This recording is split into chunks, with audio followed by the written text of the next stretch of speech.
Bonjour les enfants. Alors, c'est notre dernière leçon avant les vacances.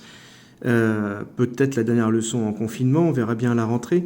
On va commencer par corriger l'exercice que j'ai donné pour aujourd'hui. Tester une égalité niveau 1 sur exogène. Donc là, le but, c'est de tester l'égalité 9x moins 6 égale 102 pour x égale 12. D'accord ? Si on était sur papier. Sur le papier, on aurait donc cette équation-là. On écrirait pour x égale 12. Et en fait, le but est de savoir si, pour x égale 12, ce qui est à gauche, qu'on appelle le membre de gauche, donne le même résultat qu'à droite, c'est-à-dire le membre de droite. Membre de gauche, nous en maths, je trouve ça trop long, donc on écrit M, DG, M comme membre, D comme 2, et G comme gauche. Que deviendrait le membre de gauche? On devrait remplacer x par 12. Donc ici, ça ferait 9 et 12. Mais il y a quoi entre le 9 et le x? Quand il n'y a rien, c'est un fois. Donc ça ferait 9 fois 12 moins 6. On fait donc d'abord la multiplication, 9 fois 12, ce qui fait 108, moins 6, ça fait 102. Évidemment, vous avez le droit à la calculatrice si vous n'êtes pas à l'aise en calcul mental. On trouve donc que le membre de gauche vaut 102.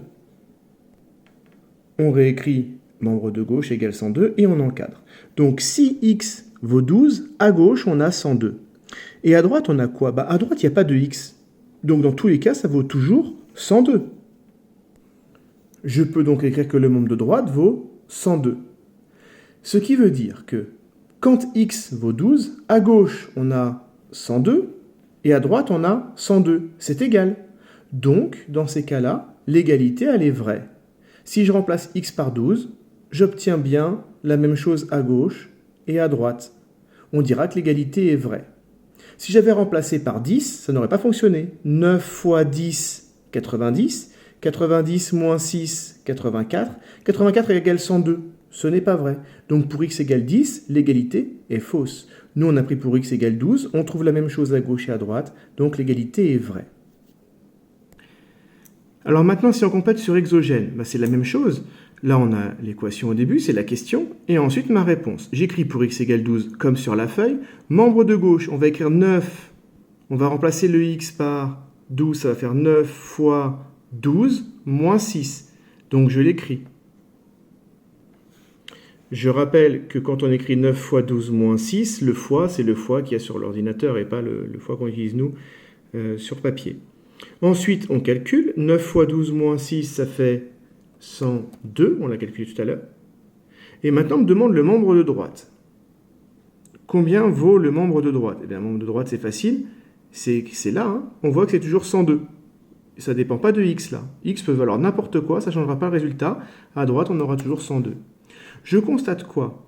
Que le membre de gauche et le membre de droite, normalement c'est ce qu'il faut écrire sur le papier. Là, pour vous faire gagner du temps, j'ai tout écrit directement. Membre de gauche et membre de droite sont égaux.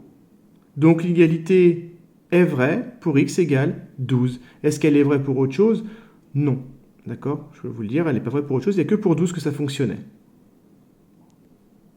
Voilà, on complète, et il n'y a plus qu'à valider. Et on peut passer au suivant. Alors ici, c'est un peu le même principe, sauf que cette fois-ci, à gauche et à droite, on a des x. Donc on veut vérifier l'égalité pour x égale 6. Je vais donc remplacer à gauche par 6. Il y a quoi entre le 11 et le x? Rien, donc c'est un fois. On va donc faire 11 fois 6 plus 9. Donc membre de gauche, j'ai fait 11 fois 6 plus 9. Ensuite, on calcule 11 fois 6, 66, plus 9, 75. Je complète mon 75. Ça, c'est le résultat pour le membre de gauche. Normalement, évidemment, on entoure tout. Hein. Sur l'exogène, on ne peut pas trop le faire. Ensuite, membre de droite maintenant. Alors, je vais remplacer x par 6 cette fois-ci, mais à droite. Je vais donc faire 8 fois 6 plus 27. Donc, dans membre de droite, j'écris 8 fois 6 plus 27. Ensuite, je calcule. Je rappelle que vous avez le droit à la calculatrice si vous n'êtes pas à l'aise. 6 fois 8, 48. J'ai 48. Plus 20, 68. Plus 7, 75. Là, c'est le hasard. Hein. Encore une fois, on trouve la même chose. Ce qui ne sera pas forcément le cas pour vous. Hein. Des fois, on ne trouve pas le même résultat. Donc là, on constate que le membre de gauche vaut 75, le membre de droite vaut 75. Quand je remplace, x par 6. Donc x quand je le remplace par 6, les deux membres sont égaux. Donc le membre de gauche et le membre de droite sont égaux. Si ça n'avait pas été le cas, on aurait marqué ne sont pas égaux. Donc l'égalité, elle est vraie, puisque ça fonctionne. On a la même chose à gauche et à droite. Pour x égale, on a remplacé x par 6. Si j'avais remplacé par autre chose, ça n'aurait pas fonctionné. Par exemple, par 10, ça aurait fait, si je remplace par 10, 11 fois 10, 110, plus 9, 119.